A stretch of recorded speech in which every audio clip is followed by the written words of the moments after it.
Hi to everyone. I am Aziz from Morocco.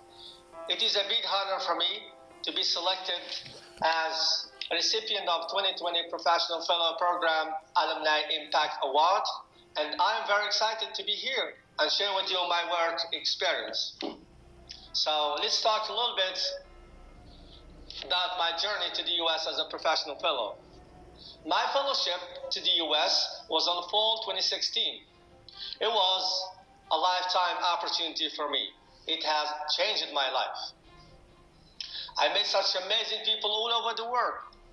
I made strong connection and network through networking events and professional dinners. Also, I acquired and learned multiple skills related to project management, drafting proposals, budgeting, and all the tools and techniques related to writing an impactful proposal.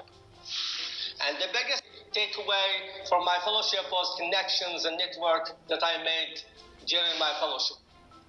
So when I came back home, full of enthusiasm and a strong passion on how to scale up myself and serve my community, I started with the three important things. Number one, sharing my fellowship experience with my community, including friends and NGOs that I work with, people that surround me, and all the people that I work with, so that they have an idea about my fellowship to the US, and at the same time, introducing professional fellow program to the others to apply. Number two, making a plan on how to use those connections and network I made through my fellowship in the US. Number three, I started connecting with US Embassy in my country. Staying in touch with the US Embassy in my country by sending emails about my success stories, activities that I'm hosting in my community, also participating in some ceremonies and events the US Embassy is hosting in my country, enabled me to access its resources available, like grants and programs. And on 2017, I managed to earn a grant with Alumni Engagement Innovation Fund and help my community benefited from multiple training workshops focused on leadership, community engagement, life skills, entrepreneurship, self-confidence for 75 girls coming from different backgrounds and different villages. Also, keeping in touch with the embassy enabled me to host two US outreach in my region. One for the university students, where the staff from the embassy came to talk about how to study in America, different scholarships. And the second outreach was with a program called MPI and local NGOs, Middle East and Partnership Initiative Program, and how for the NGOs how to apply and benefit from this grant. Right now, I'm involved with USAID big projects in my implementation in my region. Happily, I stayed in contact with other alumni from MENA region, talking and discussing about opportunities available on how to advance sustainable development in our countries, and talking about challenges and approaches and strategies on how to advocate women empowerment in our region. Dear fellows, I have been working for years in the sector of women empowerment, and the story behind that was related with my mother 16 years ago when my father passed away. My mother at that time was illiterate. She did not know how to write or count money or handle stuff like shopping and things like that. So I had to teach her some basics in math, alphabets, etc. After 2 weeks, two other women joined our class.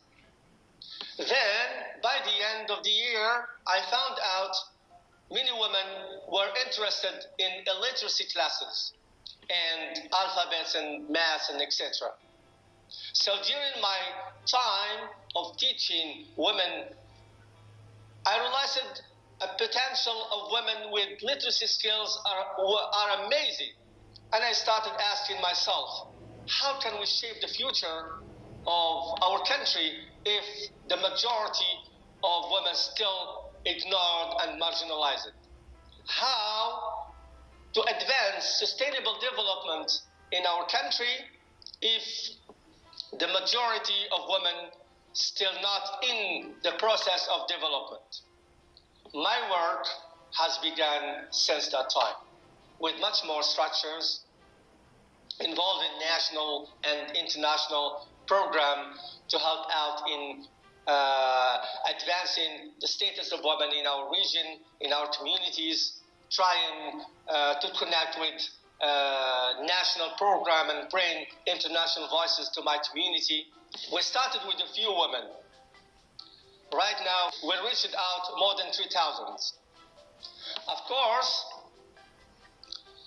we encountered many challenges during our work, but our belief that the participation of women in the process of development is the only key, is the only way for prosperity and success of our country.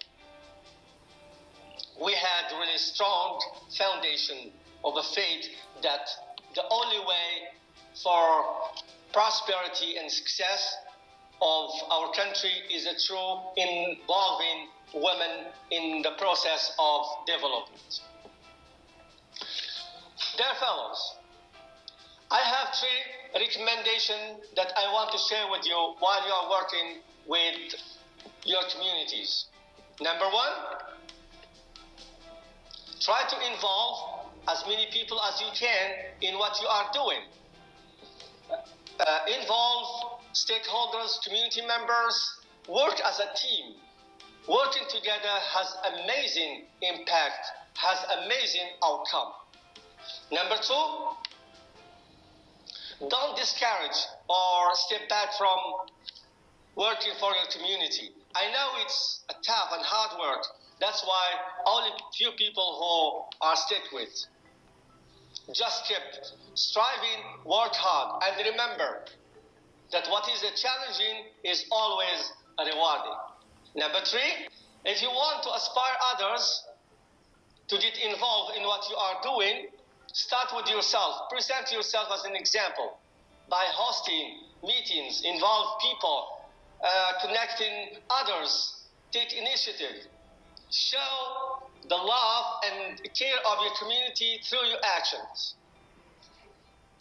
Lastly, I would say, if you are interested in reaching out to me, I would love to help out either with writing small grant like the one with Alumni Engagement Innovation Fund or any other small grants, or if you are interested in women empowerment, exchange ideas and talking about this sector. Thank you very much and good luck.